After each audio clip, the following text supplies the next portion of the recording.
next week. And will you speak with them? They are invited, barely. Barely. 3 are happily invited. No. Wait, did you catch the look on his face when he said that? Trump was just asked if the Supreme Court is still invited to the State of the Union after they ruled against him, and his answer is absolute pure chaos. You've got to see how the political map just got flipped upside down today. The place. You're a terrible manager. Why don't I just fire you and hire somebody else? And I do that all the time. So why don't the people of California say, we have terrible managers? I don't care if you look at the municipal level or the state level. They never talk about why expenses are going up, why they should cut government. Their services aren't any better than what I'm getting here in Miami. And we control these things. We have better managers. So get the whacking stick out and do the right thing and hire somebody else. This has nothing to do with politics. Check out Kevin O'Leary here because he is absolutely losing it on the way California is being run. He's not even talking about politics anymore. He's talking like a CEO who's about to fire his entire board of directors. Did you notice how he mentions he can't even get across the bridge for dinner in Miami because so many people are fleeing the high-tax states? That whacking stick comment is going viral for a reason. He's pointing out a massive logic gap.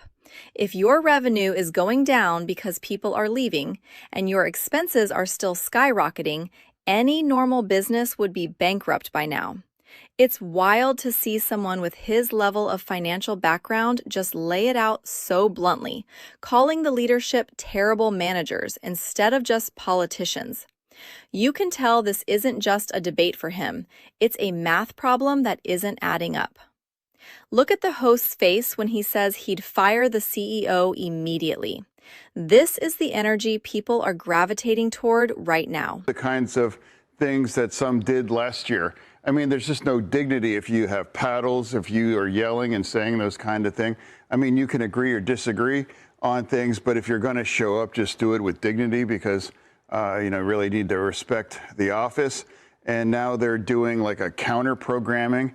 And I mean, that's never going to go well. I mean, it's like, regardless who the president is, the counter never really lands and it's really kind of just doesn't compare. You should just knock some sense into these people. You're a big guy. Just boom, knock the paddles out of their hands, Senator. And I do plan to go. Now, this is the part that's catching everyone off guard.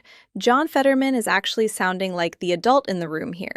He's calling out his own party for the planned boycott of the State of the Union, and he's using words like dignity and respect for the office. That's a huge shift from the usual partisan yelling we see.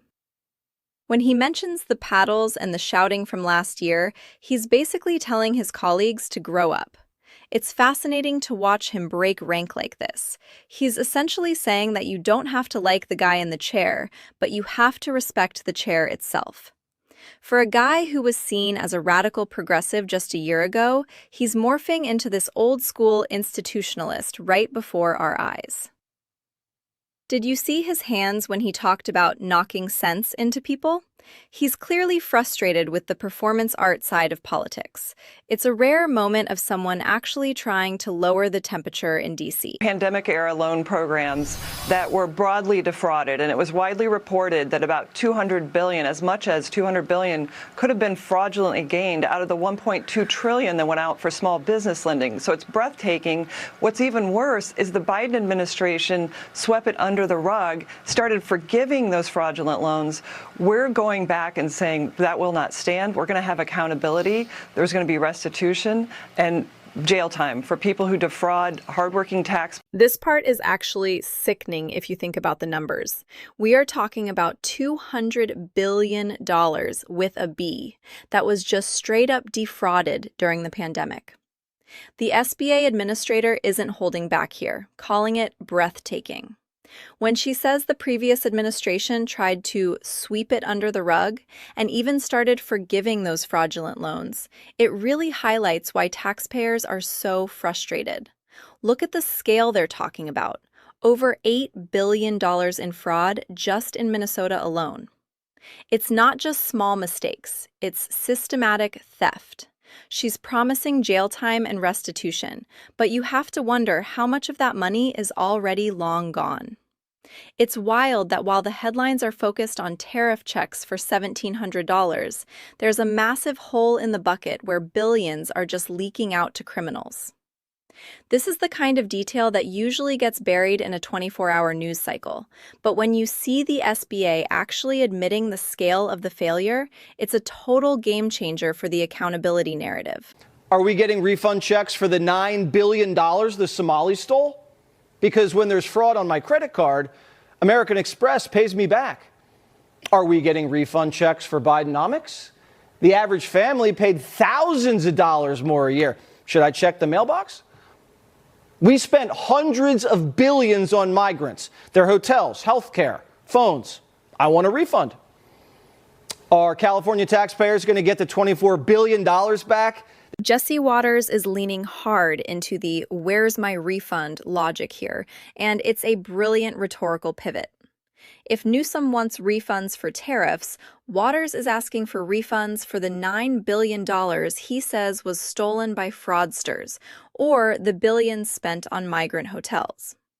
He's highlighting the hypocrisy by listing off every failed government project he can find, like the train to nowhere in California. It's a classic debate tactic. If you're going to demand money back for one policy you don't like, why stop there? He's basically mocking the idea of refund politics by showing just how deep the rabbit hole goes. Did you catch the sarcasm when he asked if he should check the mailbox for his Biden inflation refund? It's high-stakes political theater, but it hits on a very real feeling that government spending is out of control, regardless of which side is at the helm.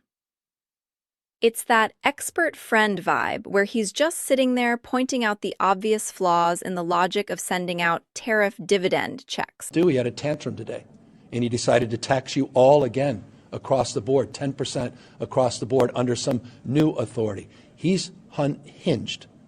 Donald Trump is increasingly unhinged. Even his hand-picked Supreme Court. Newsom is really turning up the heat here, calling the new 10% global tariff a tantrum. This is the core of the new conflict. He's trying to frame the economic policy not as a strategy, but as a mental break. When he uses the word unhinged, he's trying to trigger that specific segment of the voting base. But if you look closely at the timing, this happened right after the Supreme Court ruling. It's a power struggle played out through press conferences. He's trying to position himself as the rule of law guy, but as O'Leary pointed out earlier, his own state's management makes that a tough sell for a lot of people. It's a fascinating look at how two different leaders can look at the exact same economic data and describe it in completely opposite ways. One sees a bold new protectionist era, and the other sees lawlessness. The stakes couldn't be higher for the families he mentions. This map is changing fast.